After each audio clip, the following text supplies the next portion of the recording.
Dragon Slayer, the story of Beowulf.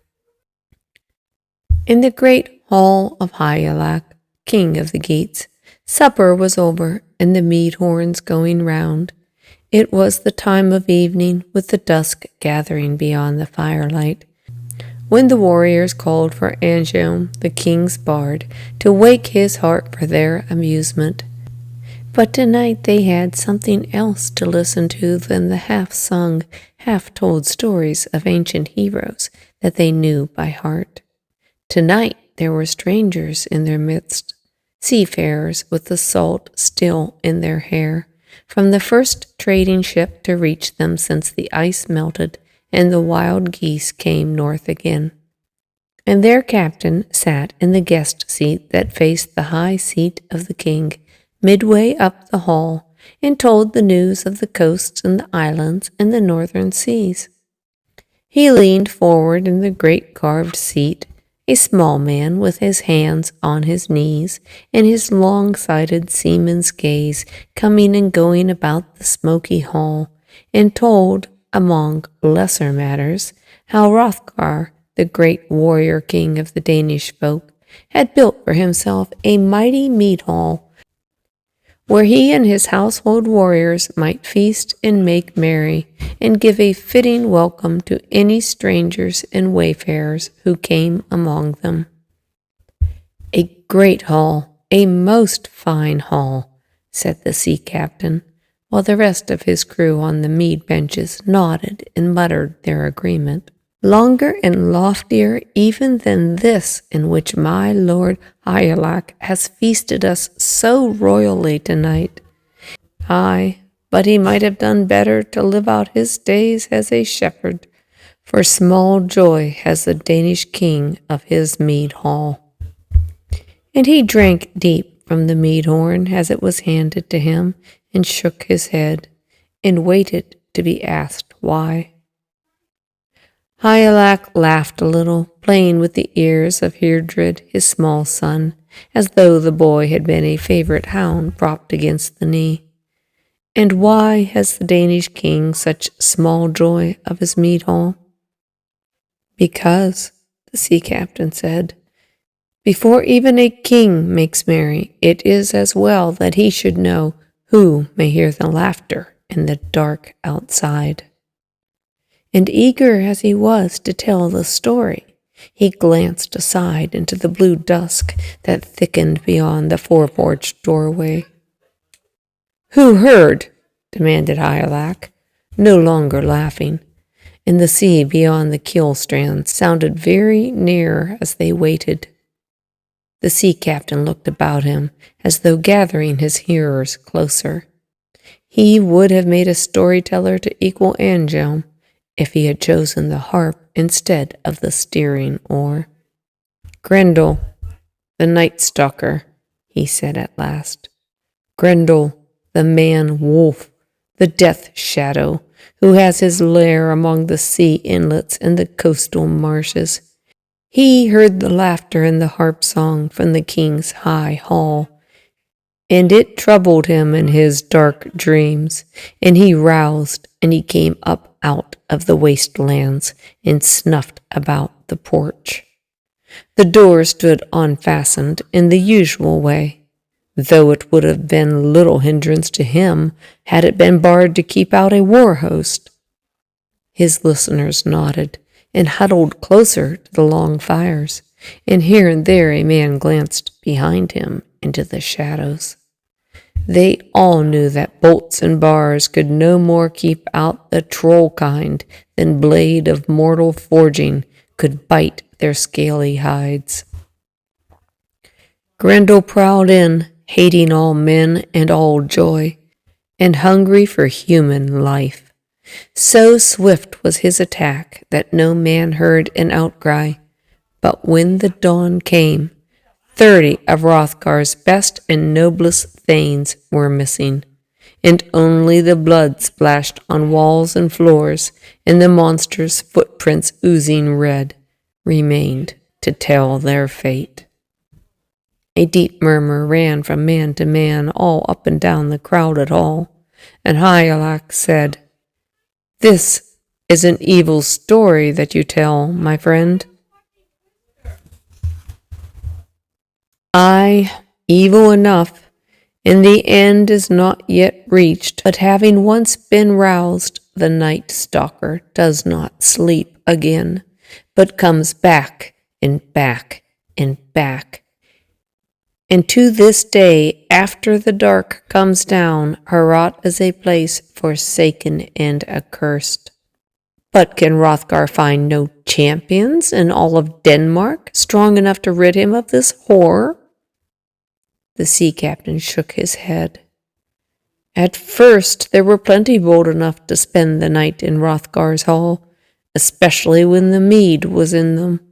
But in the morning nothing was ever left of them, save the blood splashed on the floor. So the time came long since when no more champions could be found. And still he comes, this monster, even though the hall is empty? Perhaps he hopes always for the time when some man sleeps again in Heorot the heart. Still he comes, and every morning the miry footprints and the salt marsh smell are left to tell where Grendel prowled among the mead benches in the last night's dark.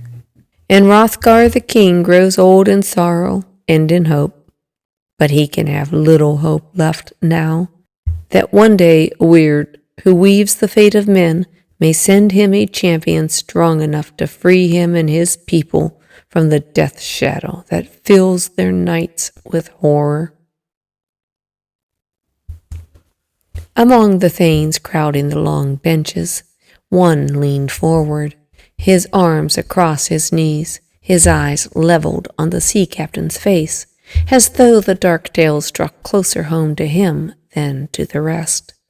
A young man, fair-headed and gray-eyed, as most of his fellows were, but taller than they by half a head, and with strength that could out-wrestle the great northern bears showing in the quiet muscles of his neck and shoulders.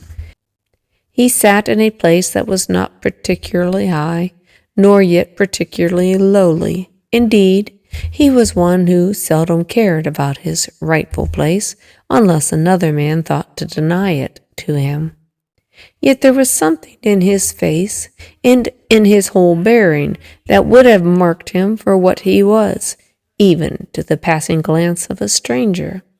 For this was Beowulf, sister-son to the king, foremost among his warriors. To the other men in Hygelac's hall that night, the seafarer's story had been no more than a far-off tale, though one to raise the neck hair and set one glancing into the shadows. But to Beowulf it was a word of a friend in dire trouble, and an old debt waiting to be paid. Long before Beowulf was born, Ecgtheow, his father, had killed one of the powerful tribe of the Welfings, and, like many another man who has become embroiled in a blood feud, he had taken to the wild life of a sea rover, carrying off his young wife to share it with him. Storm-driven they had come to the court of Hrothgar, and there, through the years that followed, the young rover had found such a friend in the Danish king as few men find in their need. Ecgtheow was dead now, but his son, born at the Danish court, had not forgotten. Besides, he himself knew well the life of a sea rover, and the longing for adventure that was in his blood had been stirring in him these past weeks, as it did every year when the thaw came and the birch buds thickened. He thought of his long war-boat, freshly caulked and painted after the storms of last year, waiting for him in the boat shed, as a mare waits for her rider, and he took his gaze from the sea captain's face and glanced about him at the faces of his companions, his shoulder-to-shoulder men who had taken the seaways with him in other summers. And out of the shadows and the firelight and the flare of the torches, Wegmund, his kinsman, and young Honsio came, and the rest looked back at him with brightening eyes, once more a brotherhood in a war-boat's crew. Then Beowulf got to his feet, and strode up the hall to stand before the high seat where Hygelac sat with his small son against his knee. My lord Hygelac, I ask your leave to go seafaring. Hygelac looked at his young kinsman keenly. Maybe I will give you leave to follow your sea roads again. But first tell me what is in your heart. When my father needed a friend at his shoulder, he found such a one in this Hrothgar of the Danes. Shelter he gave to my father and my mother, and to me also when the time came that she bore me, and my first memories are of lying on a wolfskin before his fire. He paid the Wergild, the fine for the man my father slew, and made peace between him and the Wulfings, so that a time came in my 6th summer when my father might return home to his own kind again. Now it seems that Hrothgar himself stands sorely in need of a friend, and it is time for me to repay the debt. Hygelac bent his head, and trouble lay on his face like a shadow. I thought so.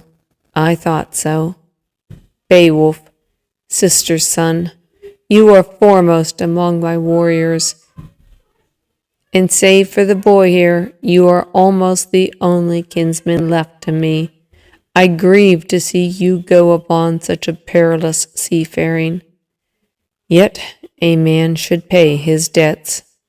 Go then, but remember that there will be anxious eyes watching here from the cliff tops for your returning sail at sea.